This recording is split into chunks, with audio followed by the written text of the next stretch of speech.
Welcome to Chautauqua People. My guest today is Billy Schmidt, owner of the Chautauqua Cinema. Billy grew up in Asheville, New York, attended local public schools, and graduated from Chautauqua High School. Afterwards, he attended Fredonia State, studying sound production, and then made his way to the music industry, where he accompanied many traveling bands, and then oversaw their music production. Subsequently, he's gone into more stable work in San Francisco, where he currently lives in the Chinatown district, when not at Chautauqua Institution. And he provides sound services to Fillmore West in San Francisco. This is the 11th season as owner of the Chautauqua Cinema.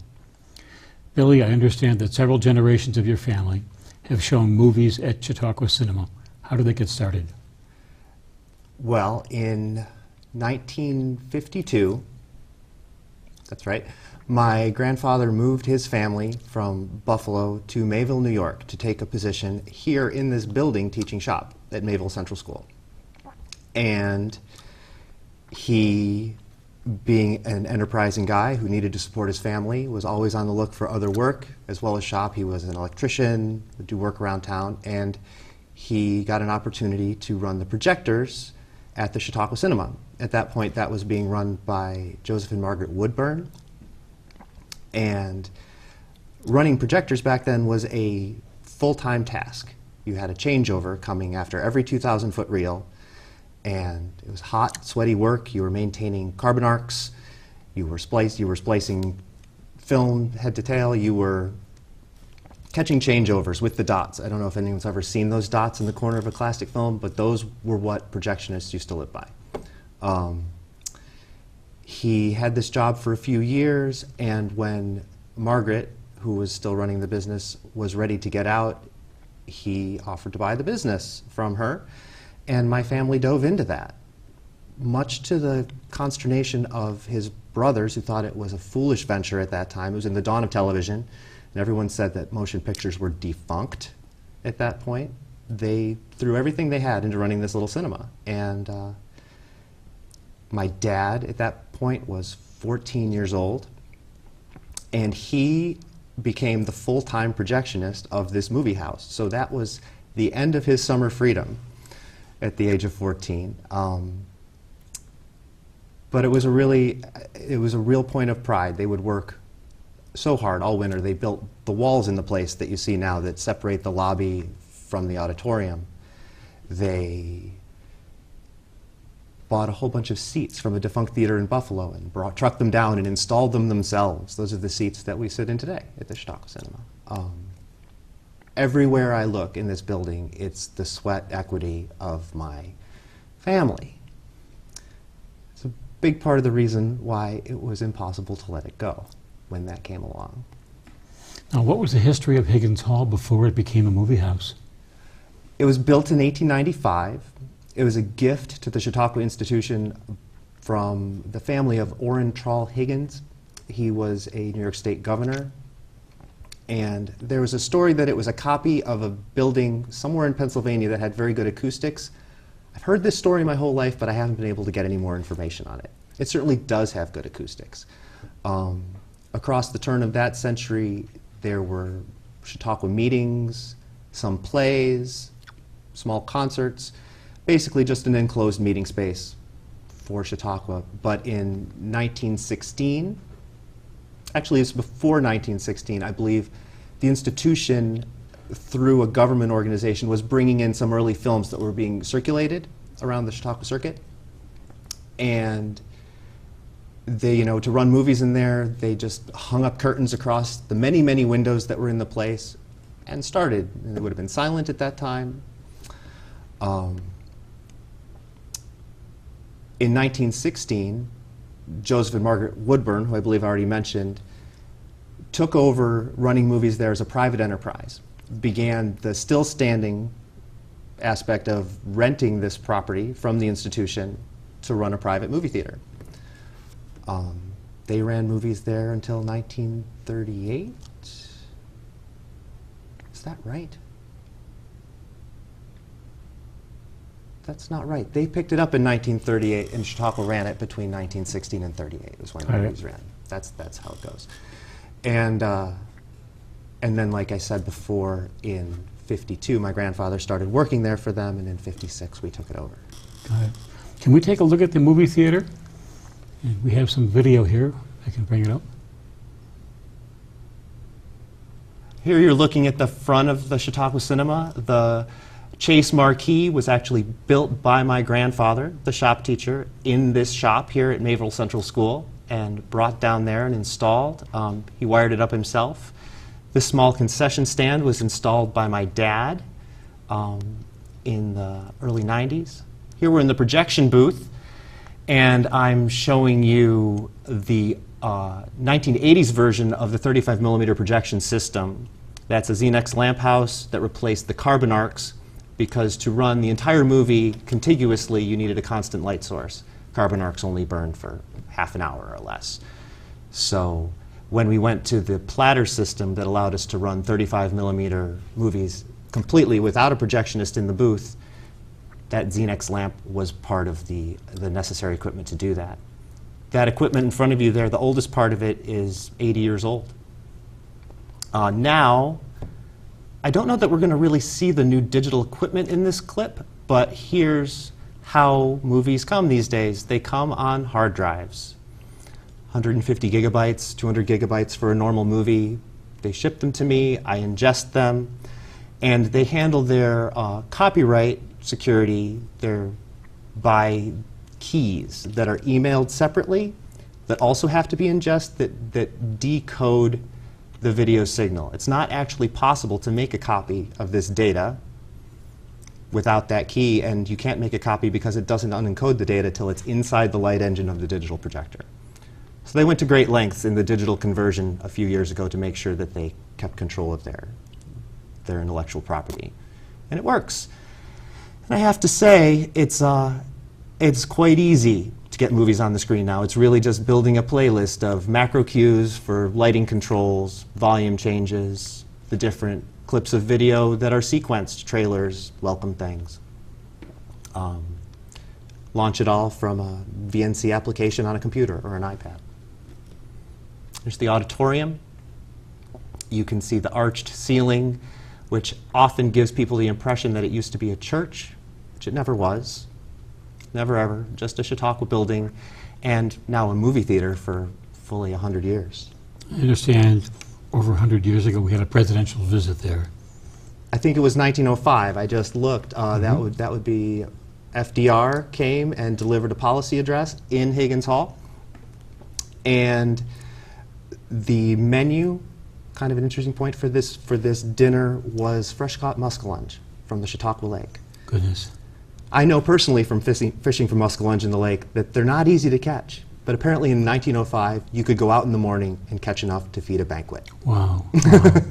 Now, let's go back, Billy. Your dad got put to work at age 14, run that projector, don't let it break down, probably no excuse to his father if something went awry. What were your responsibilities as a young person? Initially, I would help weed around the building, maybe mow the lawn when I was a little older, pop the popcorn. My grandfather and my father both had a policy of what was called a candy bar job, which is, here's your task, son, you complete it, and you may have a candy bar. So that was the initial level of employment. When I really began to work for my dad, it was as the projectionist. And my first, I think just for 1 year, I ran the changeover system. And then we went to the changeover into the automation system, which you just saw on the clip in the booth. And did you have any heavy jobs, any lifting jobs with the old films, that sort of thing? Films used to come, I mean, clearly on film in cases that had either 3 or 4 or sometimes even 5 reels of film in a single box with a very uncomfortable metal wire handle. And all of those had to be hauled up the 3 flights of steps up to the booth and down when they were done. And that was always the job of the most strapping young man in the family. Andy had to do it, my brother, quite a bit, and certainly I hauled my fair share of film cans up and down those stairs. it's a little funny to just run up with a little box with the movie these days, even still. So your kids are escaping that one. They escape so much. Goodness, goodness. Now, how did the business get passed to you? I had no intention of ever taking this business over. My dad, of course, was hoping for a successor. He put his heart and soul into this place, his father's heart and soul in this place, and he was hoping that Andy and I would want it. And Andy certainly never did. And I always said I didn't. And by the time I was 20, I was living in California. I was as far away as I could be. I was traveling the world with bands, really not giving a thought to the Chautauqua cinema. But the years went by. And when I became a father and settled in a little bit, about the same time my dad was diagnosed, I believe he was diagnosed in 2004, maybe 5, with prostate cancer. Mm-hmm. And he wanted to make good on his promise to himself and my mom that he wasn't going to work till he died, like my grandfather did. He was looking for an exit strategy at that time. And as we're talking about this at length, because we're a family, it just kept like coming up in mind that there's Chautauqua. There's this treasure of a business, of a cinema. It's my family legacy. And I realized that I was either never going to go back to Chautauqua again, if he let it go, or I was going to go and I was going to run the business. And it was actually, my boy's mom was very influential in that decision too. She's like, we should do this. So we did. So you did it. So we did. So I took over from my dad. My first summer picking the movies, running the business was 2008. Mm-hmm. And that seems like just moments ago. And it's 11 years now. Goodness, goodness. Now, I have been immensely impressed with the selection of movies that you show. I wonder if you go through the process of selecting movies, and what are the high points for you? The process of selecting films for Chautauqua is probably the hardest part of the whole job, and there's so many parts to it. But it seems that what we've always done at Chautauqua, and it seems to work very well, is to turn the movies over quite frequently. 2 different titles every 3 or 4 days, plus specials. It keeps people engaged. It means that people that are film buffs can come see all kinds of stuff. Week-long visitors can see up to 6 different movies. But by booking on such small windows, I can't get brand new titles, because there's minimum booking requirements on those. So that's one of the factors I balance in. That's directly related to release dates. As movies age, they're more willing to give them to me on the kind of terms that I want to get them on for timing. So there's that. And then what does the Chautauqua audience want to see on their vacation? What do I want them to see? What keeps me engaged and interested? All of these factors come together, and I start building my list. By the end of every summer, I'm starting the next summer's list of the movies that are in consideration for me, and I sort them by a range of criteria. And it's this collage puzzle process of just fitting these pieces together. Other factors are, I don't want to have 2 serious dramas on at the same time. I'm always trying to offer variety, right? So if I've got something profound and heavy, I should have something light to balance it. If I have something that's strictly for grown-ups, there should be something PG or PG-13 in conjunction so that more people have more options. The hardest part is scheduling around Chautauqua's ever-expanding schedule of offerings. There's no scheduling around it. I'm scheduling against it. So trying to figure out what might draw, what might please people that wouldn't be interested in what's happening at the AMP or who's lecturing in the afternoon. I think you've had some great connections. So this summer we had a week on Russia, which was very serious. And then we came and had many good laughs on the death of Stalin. And at least one speaker stood up and said, you know, that was really the way it was. That was a really funny movie. It really was.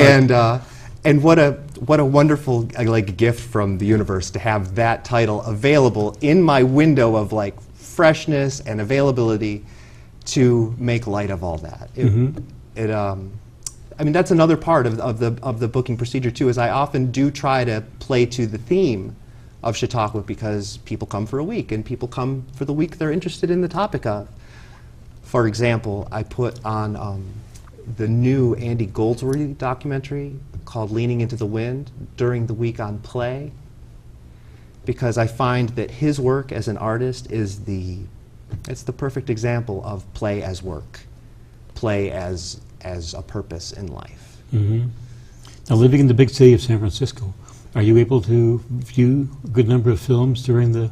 Absolutely. I actually, in my new place in Chinatown, I 5-block walk from the Embarcadero Center, which is one of the premier art houses, 4 screens in town, and I go see everything I can. I have to earn a living too, so I can't go see movies all the time. Right.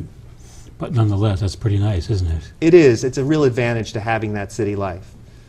There's a lot of things about it that are not so advantageous. Right. But certainly the availability of all the current titles to see is great.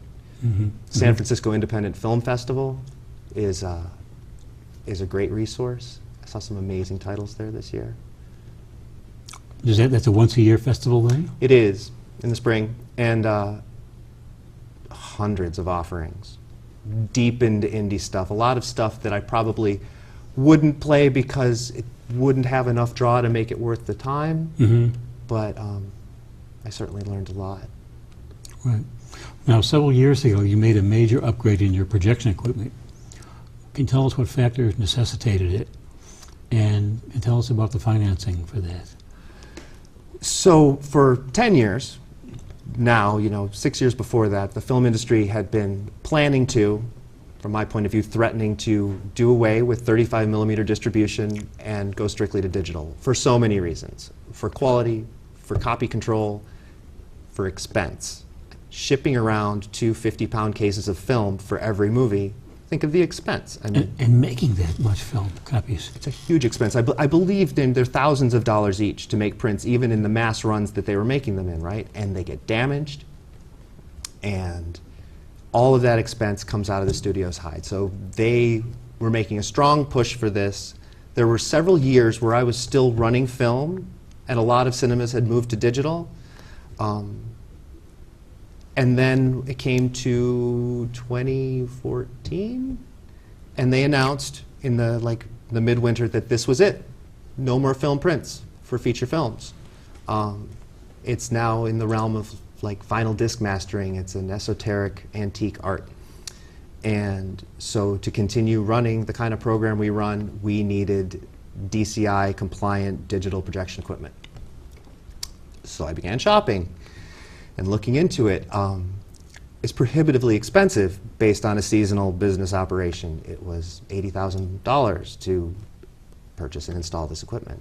So I went straight to my patronage and asked them for help. I said, we want to keep this place lit up. I need you to invest. Not a tax-deductible donation. So what I did, as I know you're well aware of, is it was actually my dad's idea, and it worked. We requested donations in any amount from everybody. We made a big point of it, and we offered to large donors lifetime admission, and to somewhat less, but still quite large donors, lifetime popcorn whenever they wanted it. As a feather in the cap for the tried and true cinema fans and film buffs. And I think all told, 96 people contributed. 22, 24 of each kind of lifetime donors, and that, the math worked out. There was the money. Wonderful, wonderful. And I feel like we didn't skimp, which was really important to me.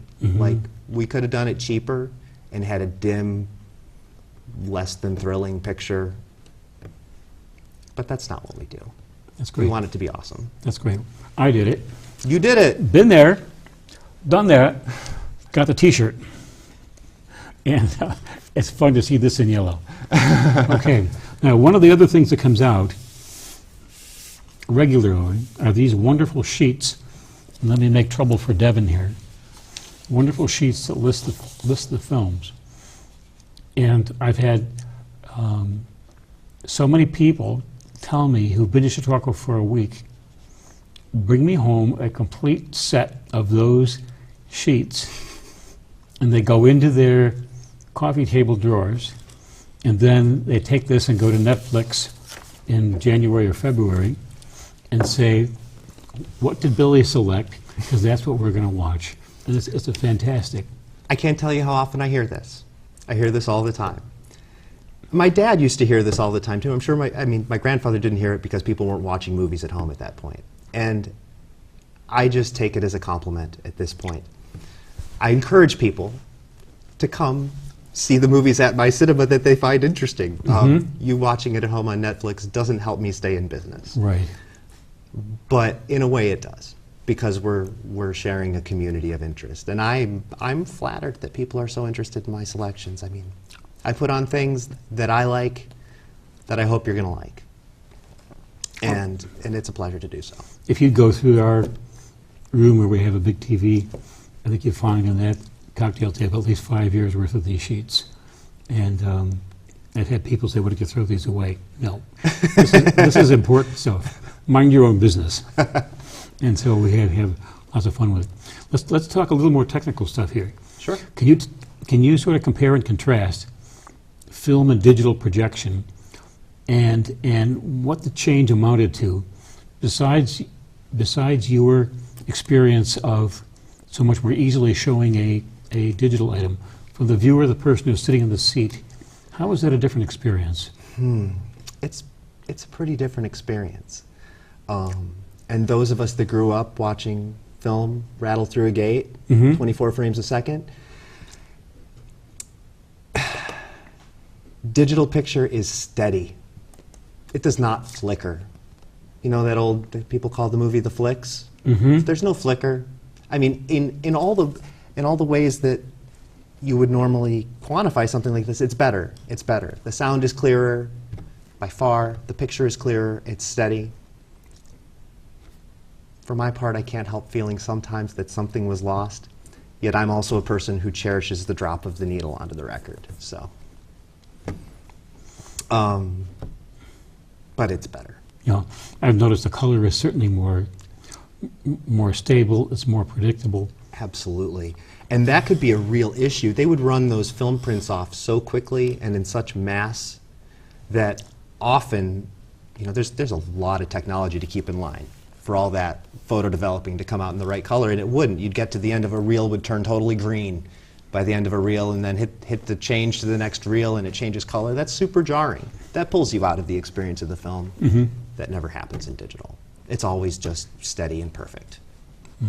Better consistency, and also sometimes they could see that the films look like they were faded. Sure. If they had been around for a while. Or if I'm getting an older movie that, you know, it's made a circuit around the drive-ins around the country for a year, scratched, damaged, torn, sprocket holes down the middle of the frame, you know, from it falling out of the projector. I mean, bad things happen projecting film, and then projectionists throw that stuff back in the box and send it to the next theater. Pass it on. Now, could you still show a 35 millimeter film? Absolutely. And I mean to.